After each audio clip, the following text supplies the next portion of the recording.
আপোনাক জনাব বিচাৰিছোঁ যে কিছুমান দুষ্কৃতিকাৰীয়ে 2-3জনমান দুষ্কৃতিকাৰীয়ে এই দলটোক ধ্বংস কৰাৰ কাৰণে এই লীলাবিলাক চলাই আছে। যেনেকুৱা গোলগঞ্জখন গ'ল এজিপিৰ পৰা, গৰিপুৰখন গ'ল, এতিয়া ধুবুৰীত লাগিছে। ধুবুৰীত কেনেকৈ এইখন ডিজলভ কৰা যায়, কেনেকৈ এই নিষ্ঠাভাৱে যিবিলাক কাম কৰি আছে ৱাৰ্কাৰবিলাক তেওঁলোকক ধ্বংস কৰি কেনেকৈ নিজাববীয়াকৈ নিজৰ ইণ্টাৰেষ্ট, পাৰ্চনেল ইণ্টাৰেষ্ট কেনেকৈ বনাব পাৰি, সেইটো এটা ব্যক্তিগত স্বাৰ্থত এইবিলাক কাম কৰি আছে। চাওক, আপোনালোকে যিহেতু ৰিপৰ্টাৰ বা আপোনালোকে যিহেতু চতুৰ্থ স্তম্ভ, আপোনালোকে ভালকৈ জানে যে সংবিধান বস্তুটো এটা সকলোতে আছে। যে সংবিধান, উইদাউট সংবিধান এখন ৰাজ্য চলিব নোৱাৰে, এখন দেশ চলিব নোৱাৰে, এখন দল চলিব নোৱাৰে, এটা পাৰ্টি চলিব নোৱাৰে, ইভেন এটা গভৰ্ণমেণ্ট চলিব নোৱাৰে। সংবিধানটোক আপোনালোকে যিটো প্ৰশ্ন কৰিছে সেই প্ৰশ্নটো আপোনালোকে উপলব্ধি কৰক। উইদাউট সংবিধানত কিবা এটা কাম হ'ব পাৰে নেকি?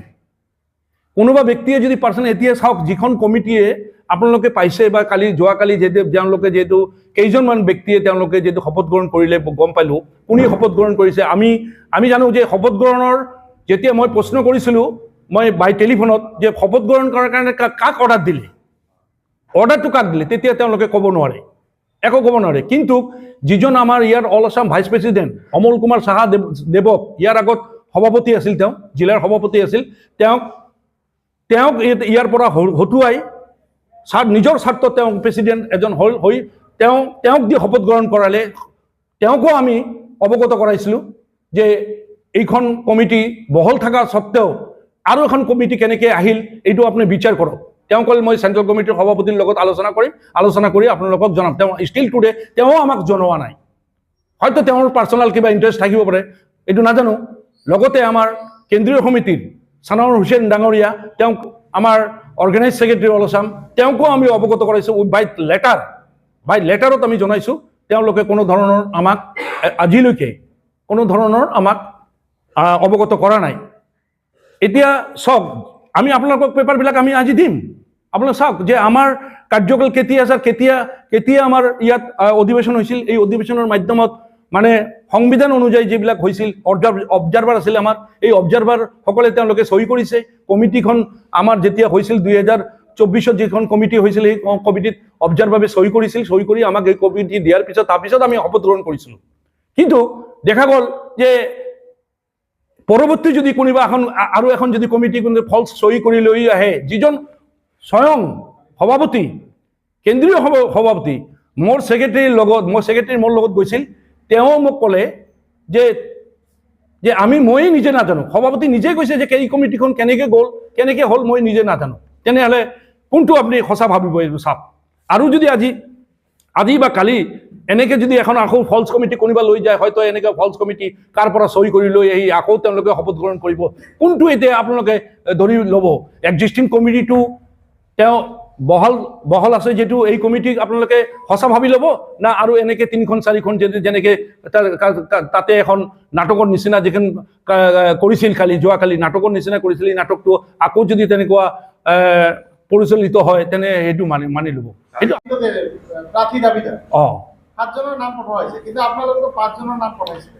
চাওক,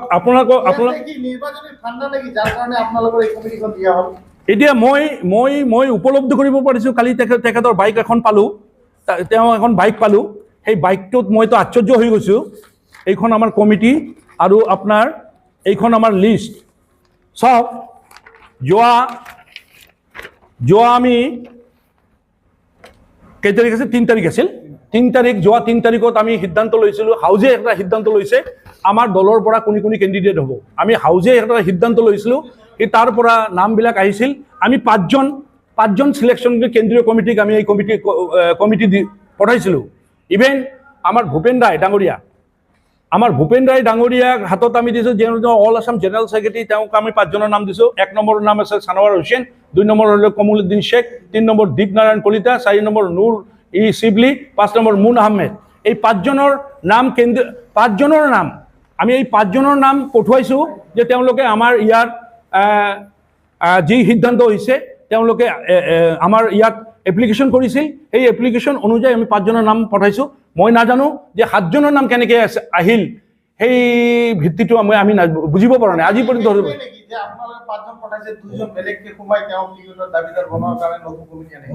হয়তো হ'ব পাৰে, মেবি হ'ব পাৰে, পাৰ্চনেল ইণ্টাৰেষ্টত হয়তো 2 জনৰ নাম ক'ৰ পৰা ষ্টিল টুডে আমি কিন্তু নাজানো। তেওঁ কিন্তু কালি কিন্তু এইখন কথা কৈছিল যে 7জন দাবীদাৰ, 7 জনৰ দাবীদাৰটো আমি 2 জন ক'ৰ পৰা আহিল, আকাশৰ পৰা আহিল না তলৰ পৰা আহিল না মাটিৰ পৰা আহিল? আমি সভাপতি মহোদয় যিখন আপোনালোকক ক'লে আজিলৈকে কোনো লিষ্টো আমি তেওঁলোকক দেখা নাই, কিন্তু তেওঁ ভাৰ্চুৱেল কথাত শুনিলোঁ, টিভিত শুনিলোঁ যে 7 জনৰ নাম পঠাইছে, 2 জনৰ নাম ক'ৰ পৰা আহিল সেইটো আমি এতিয়ালৈকে নাজানো। আমি অৱগত জানো যে 5 জনৰ নাম আমি পঠাইছোঁ। এই 5 জনৰ ভিতৰত যিকোনো এজনক যদি আমাৰ দলৰ পৰা, যিহেতু দলীয় মানুহ এইবিলাক আমাৰ, এইটো অলৰেডি মই আপোনালোকৰ তাতে বক্তব্য ৰাখিলোঁ যে আমাৰ স্বয়ং সভাপতি, কেন্দ্ৰীয় সভাপতি তেওঁ নিজেই নাজানে যে কেনেকৈ কমিটি হ'ল, যিহেতু আমাৰ এখন কমিটি 2027 1 জানুৱাৰীলৈকে এই কমিটিৰ বহাল আছে। যদি কেন্দ্ৰীয় কমিটিক আমি আপিল কৰিছিলোঁ, তেওঁলোকে যদি সিদ্ধান্ত যদি অতি সোনকালে 24 ঘণ্টাৰ ভিতৰত যদি নিদিয়ে, তেনেহ'লে আমি বেলেগ পন্থা লোৱাৰ কাৰণে, বেলেগ চিন্তা কৰাৰ কাৰণে, বেলেগ ৰূপ লোৱাৰ কাৰণে আমি ব্যৱস্থা ল'ম, বাধ্য থাকিম তেতিয়া। সেইটোতো কোনো কথা নহয়, এইটো সময়ত আমি চিন্তা কৰিম যে কি কৰিব লাগে না কৰিব লাগে সেইটো। কিন্তু দলে যদি, যেহেতু সংবিধান অনুযায়ী যেহেতু টাৰ্মছ এণ্ড কণ্ডিশ্যনটো আমাৰ আছে, তাৰ ভিত্তিত আমি সেইকাৰণে আপিল কৰিছিলোঁ কেন্দ্ৰীয় কমিটিক যে সভাপতি তেওঁ কৈছে, কেন্দ্ৰীয় কাৰ্যকৰী সভাপতি লগতে আমাৰ ছেক্ৰেটাৰীসকলেও তেওঁলোকে কৈছে যে অতি সোনকালে আমি ব্যৱস্থা কৰি আছোঁ আৰু আপোনালোকে আপোনাৰ কাম চলাই যাওক। যদি 24 ঘণ্টাৰ ভিতৰত, যেহেতু ইলেকশ্যন মানে প্ৰাক মুহূৰ্তত ইলেকশ্যন হ'ব, সেইকাৰণে যদি অতি সোনকালে যদি নহয়, আমি তেনেহ'লে বেলেগ মানে চিন্তা ভাৱনা কৰাৰ কাৰণে আমি বাধ্য থাকিম। জিলা সভাপতি 5টা সমষ্টিৰ দায়িত্বত তেওঁ আছে। হয়, ধুবুৰী অকল ডবল কমিটি, কিন্তু দেখা গৈছে আপুনি কোৱা মতে গোলকগঞ্জ আৰু গৰিপুৰত কমিটি নাই, কি কাৰণে? সেইটোতো দেখক, সংবিধান অনুযায়ী তাতে যিখন তেওঁলোকৰ সময়সীমা আছিল, সেই সময়সীমা অনুযায়ী গোলকগঞ্জ আৰু গৰিপুৰত তেওঁলোকৰ সময়সীমা অনুযায়ী তেওঁলোকৰ কমিটি বাহাল থাকিব লাগে। কিন্তু পাৰ্চনেল ইণ্টাৰেষ্টত তেওঁ কি কৰিলে সেইটোতো মই ক'ব নোৱাৰিম। আমি ধুবুৰীলৈ, যিহেতু আমি ধুবুৰীত দেখিছোঁ নতুন এইটো, মই আজি 85ৰ পৰা মোৰ 41 বছৰ এই দলত, অসম গণ পৰিষদ দলত মই 41 বছৰ মই ভৰি দিলোঁ, 41 বছৰ পাৰ কৰিম। মই আজিলৈকে এনেকুৱা দেখা নাই যে এটা ঠাইত এখন কমিটি থকাৰ স্বত্বেও আৰু এখন কমিটি কোনোবা যদি লৈ আহে, সেনেকুৱা কৰি দেখা নাই। এইবাৰ প্ৰথম দেখিলোঁ। আৰু তেওঁ সভাপতি হৈ, জিলা সভাপতি হৈ এইটো বিচাৰ কৰিব লাগিছিল, কিন্তু দেখা গ'ল যে নিজে এটা পাৰ্ট লৈছে তেওঁ। আমি দেখিব পাৰিলোঁ যে আমাৰ নলেজত আছে তেওঁ এটা পাৰ্ট লৈছে। সেই পাৰ্টটো হ'ব নালাগে, যিহেতু তেওঁ জিলাৰ সভাপতি, 5টা সমষ্টিতে তেওঁ চকুটো, দৃষ্টিটো একে থাকিব লাগিছিল, তেওঁ কিন্তু পাৰ্ট লৈছে। সেইটো কাৰণটোতো চেণ্ট্ৰেল কমিটি আৰু সভাপতিয়ে তেওঁলোক বুজিব পাৰিব, তেওঁলোকৰ সংগঠন। একচুৱেল অৰিজিনেলি আমাৰ জিলাত সংগঠন সভাপতি বিচাৰে না ধ্বংস হ'ব বিচাৰে, সেইটো আমি উপলব্ধি কৰিব পৰা নাই। এতিয়া তেওঁ এজন সভাপতি, জিলা সভাপতি, ইয়াত 5টা সমষ্টি আছে, 5টা বিধানসভা বিধান পৰিষদ আছে, 5খন বিধান পৰিষদ আছে। এই 5খন বিধান পৰিষদৰ তেওঁ নেতৃত্ব দিব লাগে, যিহেতু তেওঁক ওপৰৰ পৰা এডক কমিটি এখন দিছে তেওঁক চোৱাৰ কাৰণে। কিন্তু তেওঁ যদি পাৰ্চনেল ইণ্টাৰেষ্টত কোনোবা যদি কেনেকৈ কাম কৰিছে সেইটোতো আমি নাজানো, কেনেকৈ কাম কৰিলে কেনেকৈ নকৰিলে সেইটো আমিতো নাজানো। কিন্তু মই এইখিনি জানো যে মোৰ কমিটিৰ যি কাৰ্যকাল 2027 চনলৈকে আছে, 27 চনৰ 1 এপ্ৰিললৈকে, জানুৱাৰীলৈকে আছে। সেই কাৰ্যকাল মোক কেন্দ্ৰীয় সভাপতিয়ে তেওঁ কৈছে যে আপোনাৰ কাৰ্যকাল আপুনি চলাই থাকক, মই 2-3 দিনৰ ভিতৰত ব্যৱস্থা কৰি আছোঁ। কিহৰ কাৰণে এইটো মই তদন্ত কৰি আছোঁ যে এইটো কেনেকৈ মই নিজে নাজানো যে কেনেকৈ চহী হৈ গ'ল, কেনেকৈ গ'ল। তেওঁ নিজে কৈছে এইটো কথা, কমিটি বাধ্য হ'ব।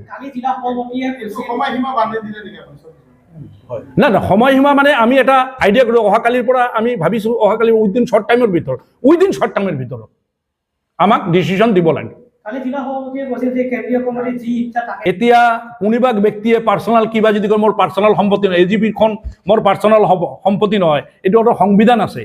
আমাৰ কেন্দ্ৰীয় কমিটিৰ মাননীয় অতুল বৰা ডাঙৰীয়া সভাপতি, তেখেতেও এটা আমাৰ যি পতাকাখন আছে তেওঁ সংবিধানৰ তলত আছে, সংবিধানৰ তলত আছে, তেওঁ সংবিধান অনুযায়ী কাম কৰিব। আৰু কোনোবা ব্যক্তিয়ে যদি কৈছে যে সভাপতিয়ে যি পায় তাকে কৰিব, তাৰ মানে বুজা গ'ল যে আমাৰ জিলা সভাপতিয়ে যি পায় তাকে কৰি আছে, সেইকাৰণে গোলকগঞ্জখন শেষ কৰিলে, গৰিবৰ শেষ কৰিলে, এতিয়া ধুবুৰীত ধৰিছে, সেইটো ভাবিছোঁ। কিন্তু আমাৰ অতুল বৰাদেৱে তেখেতে কোনো ধৰণৰ এনেকৈ বক্তব্য আমাক দিয়া নাই। ষ্টিল নাও আমিতো ভাবা নাই যে আমাৰ দুখন কমিটি, আমাকতো কেন্দ্ৰীয় কমিটিৰ সভাপতি তেওঁ কৈছে আপোনালোকৰ কাম আপোনালোকে চলাই যাওক, যিহেতু আপোনালোকৰ টাৰ্মছ এণ্ড কণ্ডিশ্যন আছে, আমি ২৭লৈকে কাম কৰি যাম। নতুন কমিটি যদি কোনো বিষয়ববীয়া আহি কাম কৰিব বিচাৰে তেতিয়া আপোনালোকৰ পদক্ষেপ কি? নতুন কমিটি বুলিতো এইটো আমিতো মানিব নোৱাৰো, কেনেকৈ মানিম কওকচোন। এতিয়া নতুন কমিটিখন, যিহেতু আমাৰ এখন কমিটি আছে, এই কমিটিখনতো আমি চলাই যাই আছোঁ। এতিয়া তেওঁলোকৰ কথা, এইটো তেওঁলোকে কি কৰিব নকৰিব তেওঁলোকৰ কথা, এইটো কেন্দ্ৰীয় কমিটিক আমি অলৰেডি আপিল কৰিছোঁ।